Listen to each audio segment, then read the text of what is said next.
London in ashes.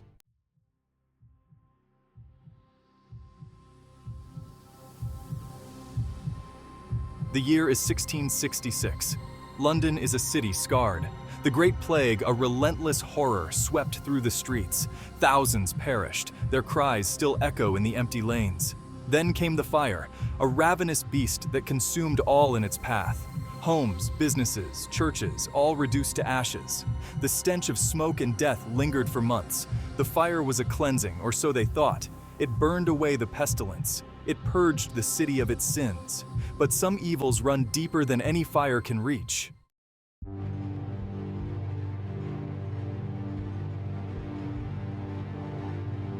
In the aftermath, whispers spread like wildfire. Tales of shadows moving in the ruins, of ghostly figures haunting the burnt-out shells of homes. The city bore the scars of its ordeal. The citizens of London, though resilient, lived in fear. The horrors they had witnessed had shaken them to their core. They knew, deep down, that the darkness had not been fully vanquished. It lurked beneath the surface, biding its time, waiting for the moment to rise again.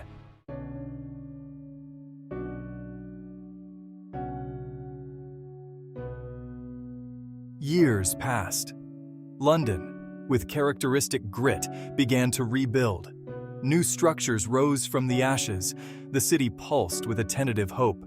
Life, always persistent, found its way. But the scars remained. Ghosts of the past lingered in the shadows. In the hearts of its people, the fear of the plague and fire still burned. And in the darkest corners of the city, something wicked stirred. Something ancient and evil. Something that even the great fire could not destroy. It waited, it watched, and it plotted its return.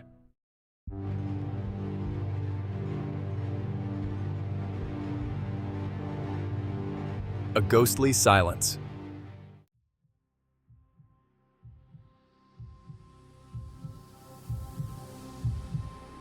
London was a city reborn yet haunted.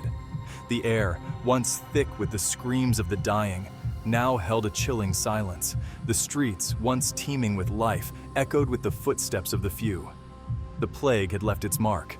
The survivors moved like ghosts themselves, their faces etched with sorrow, their eyes reflecting the horrors they had witnessed.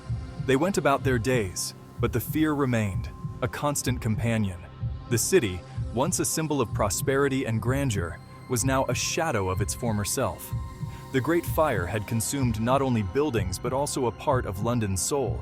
A sense of unease permeated the streets, a feeling that something was amiss, that the darkness was not truly gone. It lingered in the shadows, waiting to reclaim what it had lost.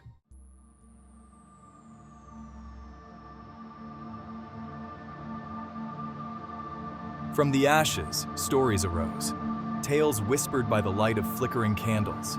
Tales of strange occurrences in the ruins. Of ghostly figures seen flitting through the rubble. Of disembodied voices carried on the wind. Some dismissed them as mere superstition, the ramblings of traumatized minds. But others listened with a shiver down their spines. They knew that evil does not die easily. It can linger, like smoke in the air, long after the fire has been extinguished. There were whispers of a darkness that had gripped the city, a darkness that predated the plague, a darkness that had been awakened by the horrors that had unfolded. It was said that this darkness fed on fear and despair, that it grew stronger with every life lost, with every soul consumed by terror.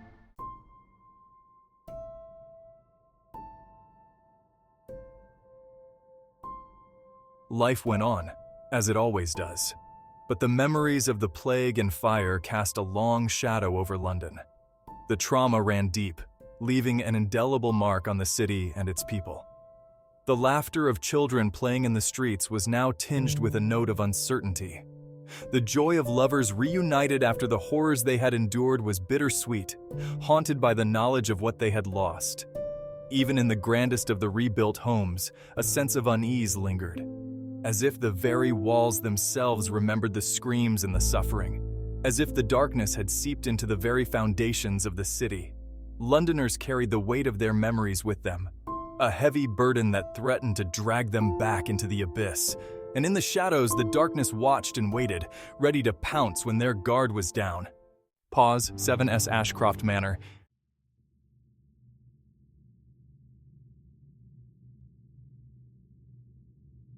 On the outskirts of London, overlooking the sprawl of the recovering city, stood Ashcroft Manor, a grand estate, untouched by the fire that had ravaged the heart of London.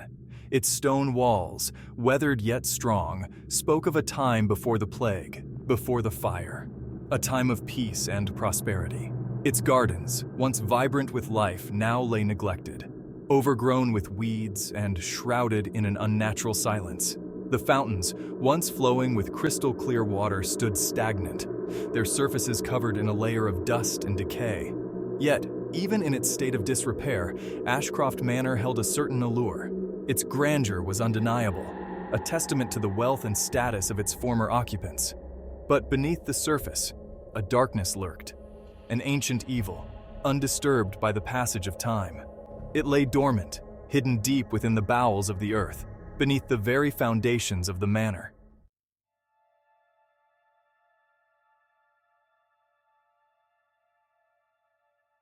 The new master. I had purchased the manor for a pittance, drawn to its faded glory. I saw an opportunity to rebuild not just a home, but a legacy. Lord Edmund Ashcroft was oblivious to the whispers that surrounded the estate, the tales of strange occurrences and unexplained phenomena. I brought with me my only daughter, Eliza, a young woman of 18, full of life and laughter, unaware of the darkness that lay hidden beneath the surface of her new home. Eliza, with her youthful enthusiasm, embraced the manor and its grounds. She saw not decay but potential, an opportunity to create a haven of beauty and tranquility amidst the scars of a city still healing. Consumed by my ambition to restore the manor to its former glory, I paid little heed to the growing unease of the servants, their whispers of cold spots, strange noises, and fleeting shadows. He dismissed them as superstitious nonsense, the ramblings of simple minds grappling with the horrors they had witnessed.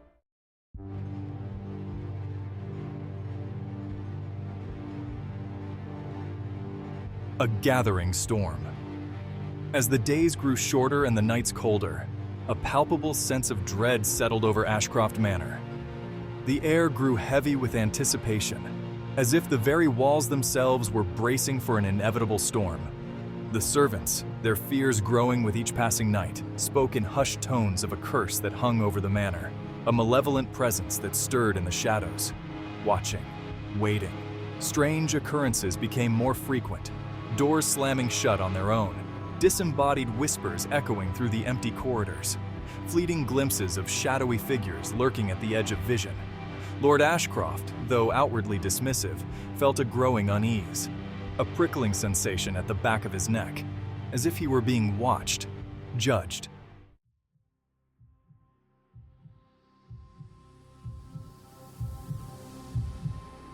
Vanished. One evening, as a fierce storm raged outside, Eliza disappeared. She had been reading in the library, her favorite sanctuary within the vast manor. The storm, with its howling winds and torrential rain, had created an atmosphere of unsettling isolation. When I went to check on my daughter, I found the library empty. The book she had been reading lay open on the floor, its pages ruffled by an unseen hand. A single window stood ajar, the curtains billowing violently in the wind.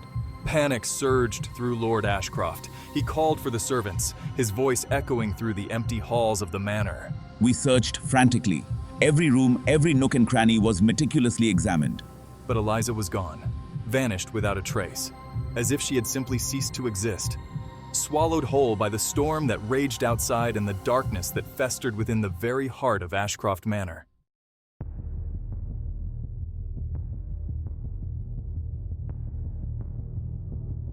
A father's terror. The storm raged. Rain lashed against the windows of Ashcroft Manor. Inside, a different kind of storm brewed. Eliza, where are you? Lord Ashcroft, pale with terror, paced the grand hall. Eliza was gone. His beloved daughter vanished. Search every corner, leave no stone unturned. The storm outside mirrored the turmoil within as Lord Ashcroft's desperate search continued.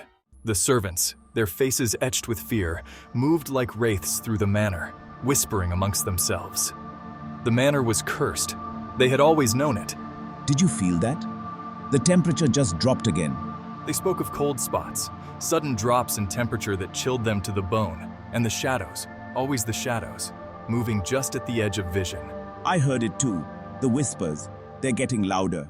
Father Benedict, a man of God with weary eyes, arrived at Ashcroft Manor at dawn.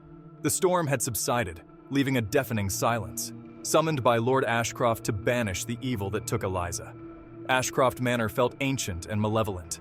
Lord Ashcroft, haggard with grief, led him inside, the air thick with a palpable sense of dread.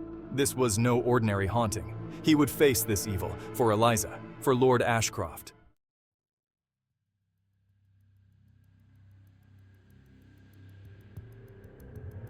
Father Benedict, his face illuminated by the flickering light of a lantern, led Lord Ashcroft and two trembling servants down a narrow, winding staircase.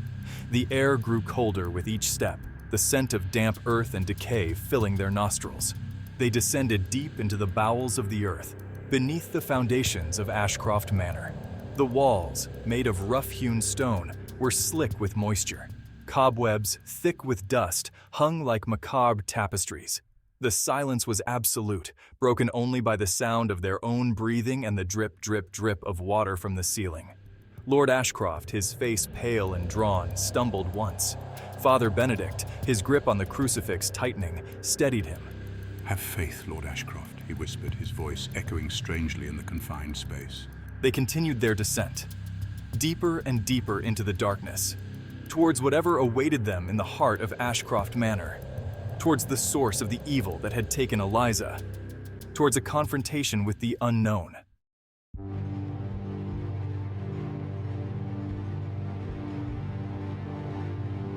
Stay close. We must find Eliza. We mustn't lose hope, no matter how dire it seems. Lord, protect us. The tunnels seemed to stretch on forever, a labyrinth of despair.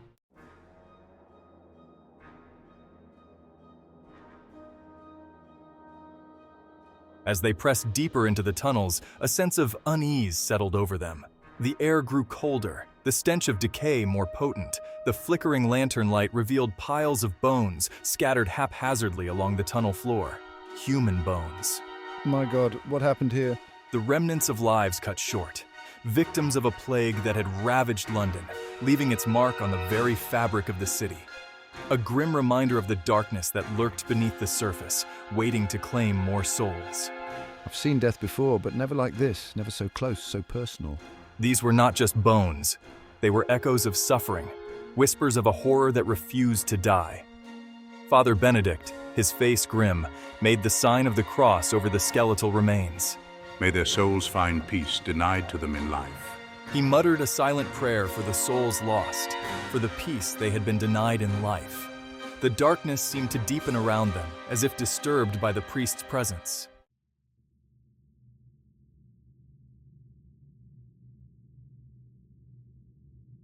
The tunnel opened into a vast chamber, the air thick with a palpable sense of evil.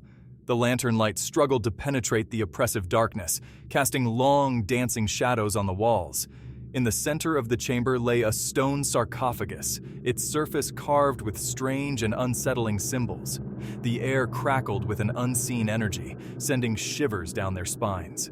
A low humming sound reverberated through the chamber, seeming to emanate from the very walls themselves. It was the sound of something ancient and powerful, something that should have remained undisturbed. I feel a cold dread gripping my heart. We have stumbled upon something truly evil, something that defies explanation. My every instinct screams to turn back, to flee from this cursed place. But Father Benedict, his eyes fixed on the sarcophagus, seemed unfazed. He stepped forward, his crucifix held high, his lips moving in silent prayer. He recognized the symbols etched into the stone, ancient runes that spoke of a power beyond human comprehension. As Father Benedict approached the sarcophagus, the humming intensified. The air grew heavy, charged with a malevolent energy. The lid of the sarcophagus split open, revealing the source of the evil. Eliza lay inside, her eyes glowing an eerie red. She was a vessel possessed by an ancient force. Eliza, no, desperately. But Father Benedict held him back.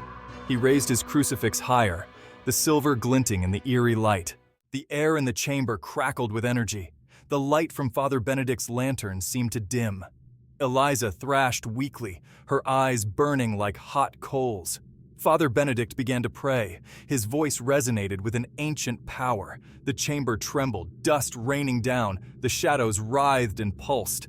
Eliza went limp, the eerie red glow fading. The shadows retreated into the darkness. The evil that had gripped Ashcroft Manor was banished. The air in the chamber crackled with energy. The light from Father Benedict's lantern seemed to dim. Eliza, still possessed, thrashed weakly in the sarcophagus. Father Benedict began to pray. His voice resonated with an ancient power. The chamber trembled, dust raining down. The shadows writhed and pulsed. Lord Ashcroft watched helplessly. His heart ached for his daughter. The air grew thick with the smell of ozone. The temperature plummeted. The humming sound intensified. And then, it was over. Eliza went limp, the eerie red glow fading. The shadows retreated. The only sound was the heavy breathing of the exhausted men. The evil that had gripped Ashcroft Manor had been banished.